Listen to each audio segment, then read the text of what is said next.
Bear with me here.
Really trying to make this work. I'm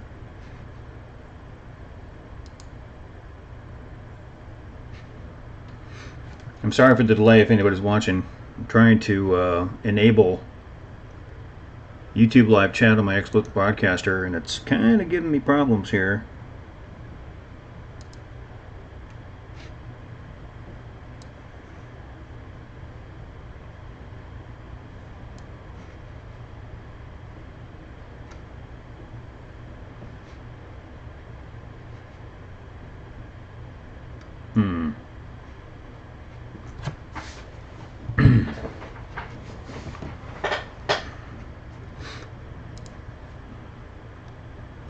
So just bear with me. Be a few minutes and I'll start yapping. You'll probably wish I hadn't.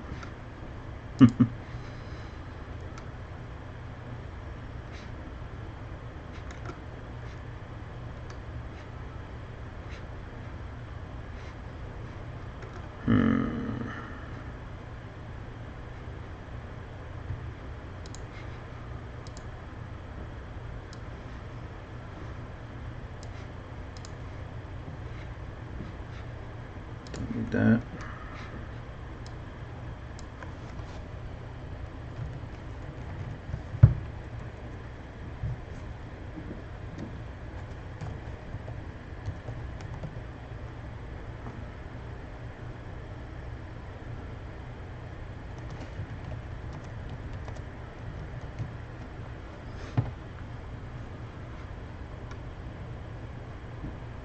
All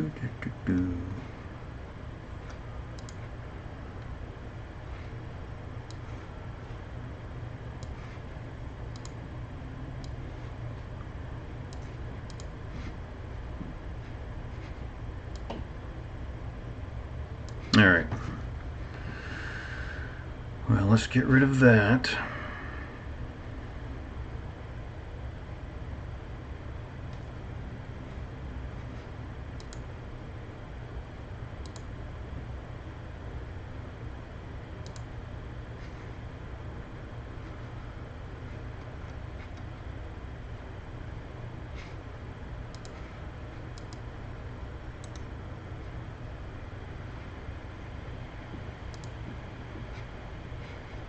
Whoops. What happened there? I don't know why that's showing here.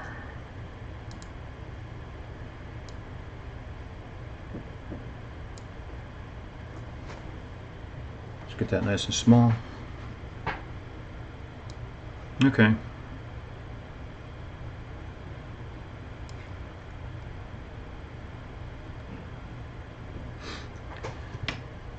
Okay, everybody hear me okay? Looks like I got one person watching. Hey, thanks for showing up.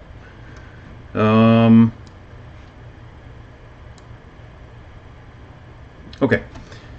Got about an hour to mess around here. I don't anticipate this is going to take anywhere near that long. I just kind of wanted to BS about a few things, and I thought doing it live would be the best way to do it, rather than making a video and editing it and all that stuff. Over the last 2 years, I guess I've been doing this. I've learned a lot about the Bigfoot community in general. Some of the things I already knew. Some of the things that were a bit of an eye-opener for me. I have been. I wouldn't, even today, I wouldn't call myself a part of the Bigfoot community. I'm definitely an outsider. I've been interested in this subject all my life. I saw the Patterson-Gimlin footage when I was about 5. And to any 5-year-old who sees that, the first reaction is going to be, I'm never going to the woods again. And that was mine. It scared the bejesus out of me. And then as I got older, I started to become aware of the works of some people. Whenever there was a show on TV or any kind of documentary about the subject, I was all over it.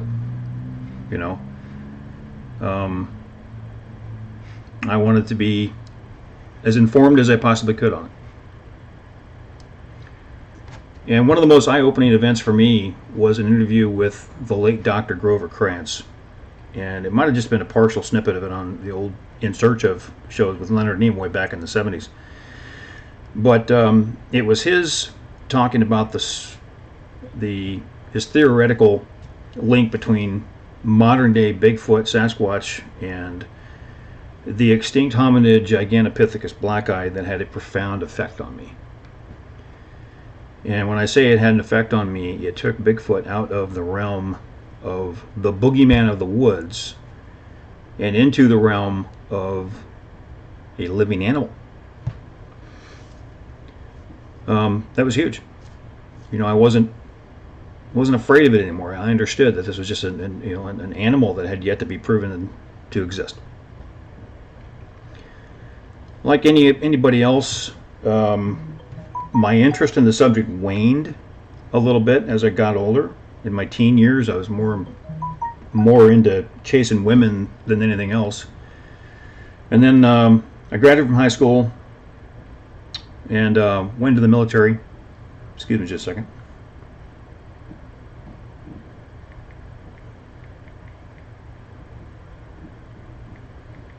My wife is asking me for a grocery list.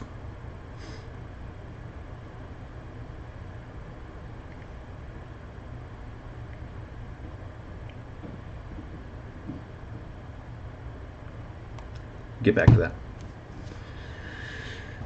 My interest waned, went into the military, and didn't really think about it too much. I was stationed in Panama and Alaska.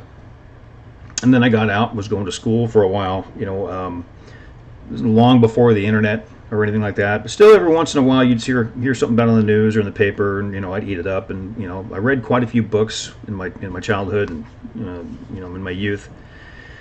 And then about 1998, I moved to Florida, and I got my very first full-time internet connection.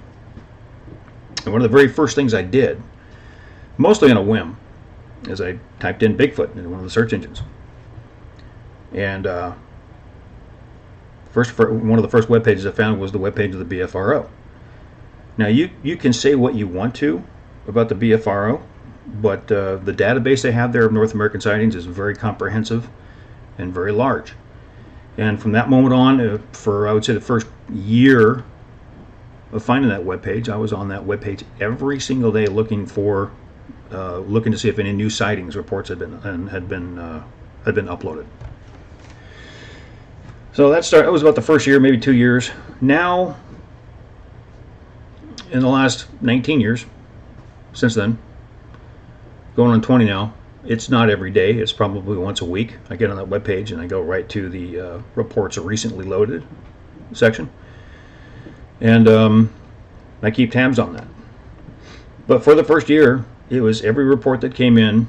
I went through every state, read, or at least browsed through every single report. I would say that over the last 20 years, I have probably read close to 3,000 or 4,000 reports over there. There's somewhere in the neighborhood of 5,200. I actually counted them one day. 5,200 some odd reports between A, B, and C reports, sightings, sounds, footprint finds, things like that. So somewhere in the neighborhood of 4,000, I'm guessing, that I have read through. Also in that time, I have read many books. I've studied many films, many videos. It's just something that I've always been into, kind of from afar. Up until I retired from the military, it was something that I didn't have time to really get into. So it was just something I did in my pastime. But during that pastime, going back to 1998, I came to an understanding that it's not a belief. People ask me all the time, well, do you believe in Bigfoot? Well, no, I don't believe. I don't think it's a belief. To me, it's an understanding of the evidence that is available. And the evidence that is available is substantial. Now, you talk to somebody who believes, and they'll tell you the same thing. If you talk to somebody who calls themselves a skeptic, they will tell you a different story. There is no evidence. There's a few footprint finds, a bunch of blurry videos, and that's about it.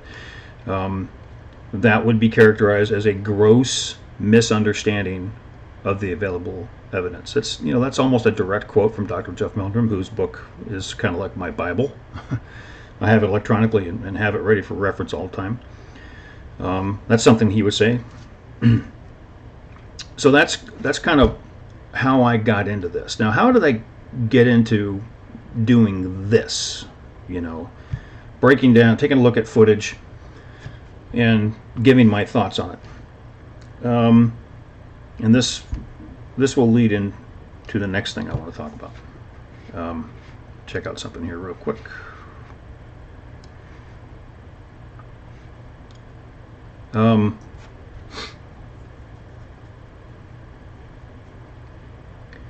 I was on YouTube one day, several years ago, probably maybe a little over 2 years ago. And I ran across a video by Thinker Thunker.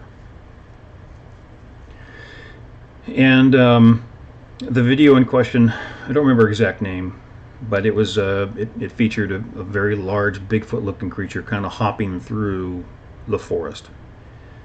I looked at it and I thought it was interesting. At the time, I didn't really know it kind of blew my mind that, this is a piece of footage I never heard of before, but here it is. It's so prominent and it's so big and it looks so clear. And I'm like, that's interesting, and I'll come back to it. About 3 days later, I saw my second Thinker Thunker video, and it was the video that was captured by a webcam in Yosemite National Park. I'm sorry, not Yosemite, Yellowstone National Park, by Old Faithful, one of the geysers up there. And it showed several bipedal humanoid creatures walking across the frozen ground in some proximity to some bison that were in the area.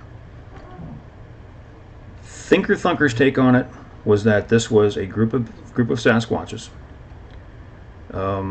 walking in very close proximity to bison, hunting them. And he was saying it's a world record and all this stuff. Like I said, I have been into the subject for all my life, many years. Within a few seconds of looking at that video, I knew exactly what I was looking at. I was looking at people walking across the ground, and it was right then that I realized that I had an ability to look at these videos because of the knowledge that I had accumulated from a lifetime of interest in the subject. So that's what's kind of got me started in doing this. Now, that leads me into kind of the next thing. And the video you see on the screen is a prime example of one of the more, I guess, controversial videos on the subject that are out there. This is the Great North video. A lot of people are either familiar with it or never heard of it. A little bit of background on this video. This video came out. Well, it's a piece of footage that was shot to the northern Quebec or Newfoundland as part of a documentary. The documentary being called The Great North. 7 years ago, it kind of popped up under the Bigfoot headlines and said, hey, this might be a Bigfoot type creature accidentally captured during the filming of this documentary. And one of the first people to look at it was a guy by the name of Matt Moneymaker, the guy who founded the BFRO and Finding Bigfoot fame. But this is long before he did the TV show Finding Bigfoot.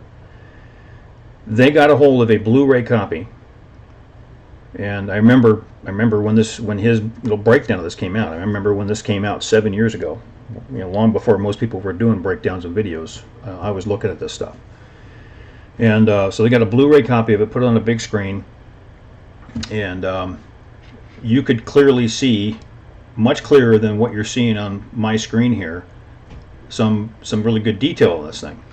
You could see more detail of what I would call the backpack and this person's hand right there. So back then they did this, and this video was this footage was dead on arrival. People just like, you're right, that's a person. It's dead. Okay, it had been forgotten about for years. And then Thinker Thunker got his hands on it. Now, before we go any further, I know what I've said about Thinker Thunker so far. All right, I have no problem with the guy. I think he does some good work. He's very well spoken. He puts his videos together very, very nicely. I think the video he did on how Bob Hieronymus could not have been the person wearing the suit that Bob Hieronymus was saying he was wearing was very well done and 100% on point. That being said, I disagree with a lot of his conclusions. Like I said, the video of the so-called world record group of Sasquatches in Yellowstone took me about 4 seconds to disagree with that one. So getting back to this one, the Great North, Thinker Thunker got his hands on this one and then produced video of a man saying that he was a member of the crew. And on that, I have no reason to doubt the guy. Okay, I have no reason to think he's lying about his credentials or about what he knew about this footage. So Thinker Thunker interviewed this guy, and he said that thing over there, he didn't know I don't know exactly what his words was, but he said he had no knowledge of any members of his crew being across the river. Of course, you go back to a wide shot of this. There's this thing popping out way back here behind this group of caribou or reindeer, which is essentially the same thing. Very, very similar. So Thinker Thunker got a hold of that and made the assertion that because it could not have been a crew member, because this cinematographer didn't know of any crew members across the river, that it must be a Bigfoot. Now, that's all fine if you want to make that assumption. What's interesting about it, when I did my breakdown on this, I focused not only on the creature itself, but on the surrounding area.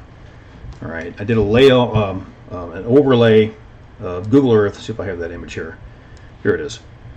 Overlay Google Earth with the BFRO database on it, and what you notice here is a complete lack of sighting reports in the northern reaches. This holds true for all the northern reaches of Quebec, northern Canada, and even the northern areas of Alaska. So that was kind of my take on it. Thinker Thunker also said something, I don't remember exactly what he said, but he got this shot right here. All right, and then got to about this point. He mentioned something about how long the arm looked, and then drew in the remainder of the arm that you couldn't see below the terrain. Okay, and I'm thinking to myself, how do you know how long that arm is? You can't even see it. Okay, fair enough. So, like I said, I have no problem with Thinker Thinker. He does some good videos, but we disagree. That's the nice thing about this country. You can have your own opinion, and you can agree, you can disagree, whatever. Bigfoot Tony, excuse me. I did a breakdown for him one time, as he requested me to do it. Excuse me.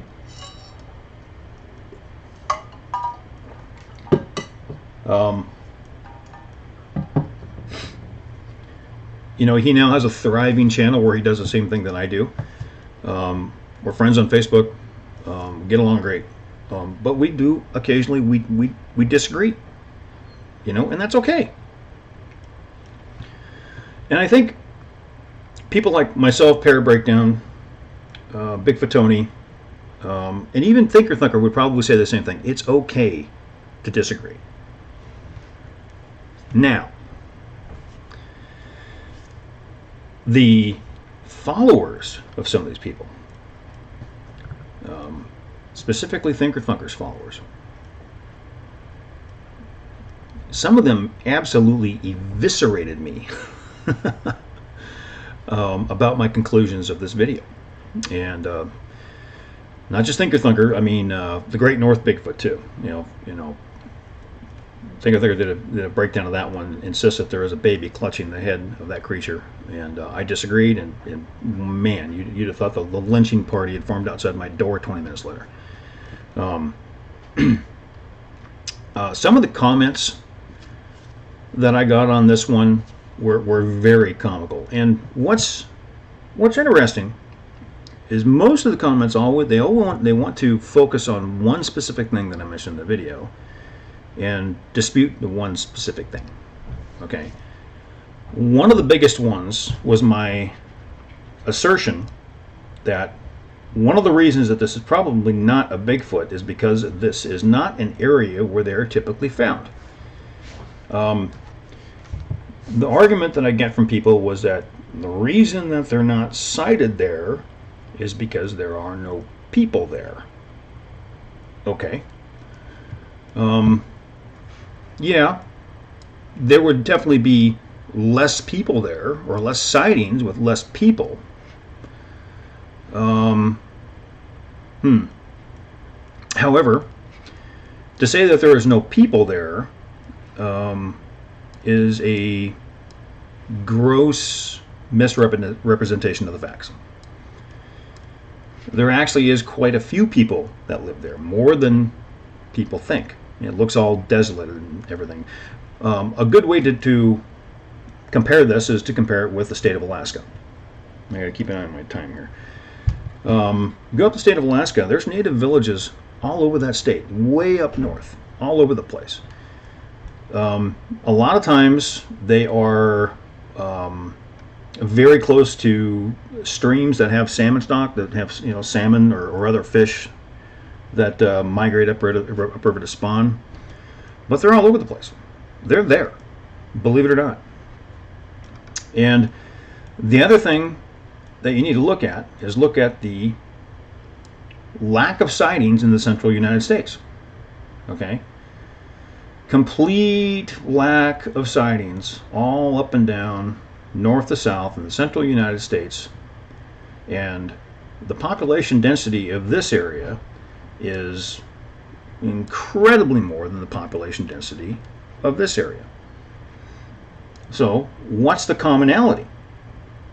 Well, the commonality is the lack of forest, the lack of forest cover, the lack of food sources for a large, omnivorous animal.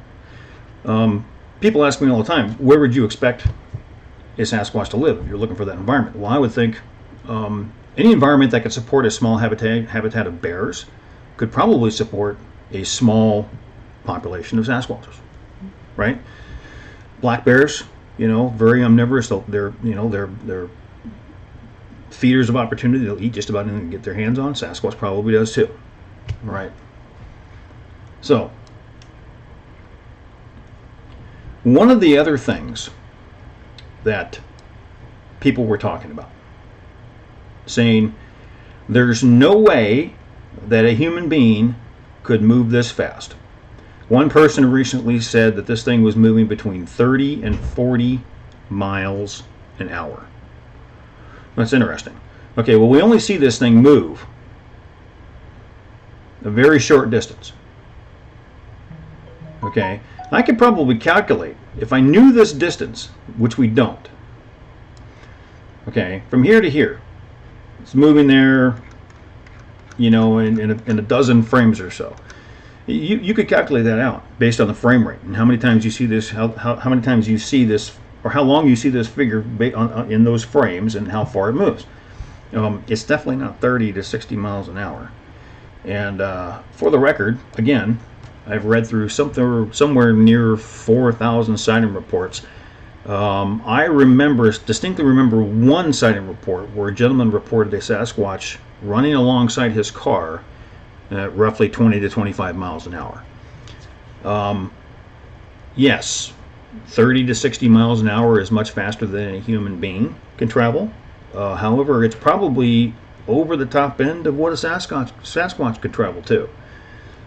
That's just based on, the lack of any kind of data that a Sasquatch moves that fast. I think it would be, easy to say, yeah, they move pretty fast, but 30 to 60 miles an hour, I'd have to see some evidence to prove that one out, and I've never seen it in many, many years.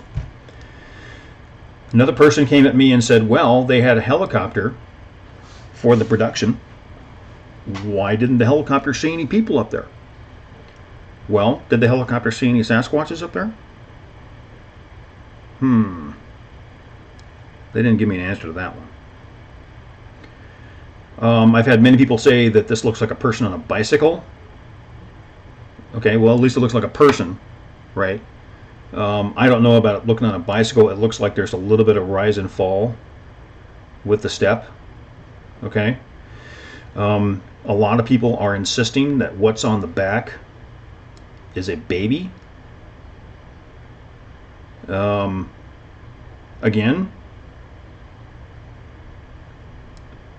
I am 100% certain it's a backpack. Now everybody wants to say no, it can't be a backpack because it suddenly jumps on the person's back. It doesn't. It just appears. Well, it doesn't just appear. Now, this person, makes a slight left turn, and now you can see it. At the same time, you can see a white hand right there. Anyway, this, I'm kind of going off on a tangent here, trying to redo this breakdown. That wasn't really my intention. I just wanted to talk about, some of the craziness that's been happening in the community. My time is about to come up. I have to go pick up my son from work. So I'm going to end this live breakdown right now. I got my wife bugging me for grocery list, and I got to go pick up my son from work. So I want to start doing these more, possibly about once a week or so, maybe twice a month. This is a good start, good one to get back into it with. Please hit me up with the comments. Hit me over at my Facebook page, and I have a Twitter account too. Hit me up over there. I want to hear people's ideas on this. There's my son calling me again. Okay. All right. I got to go. I'm out. Bye.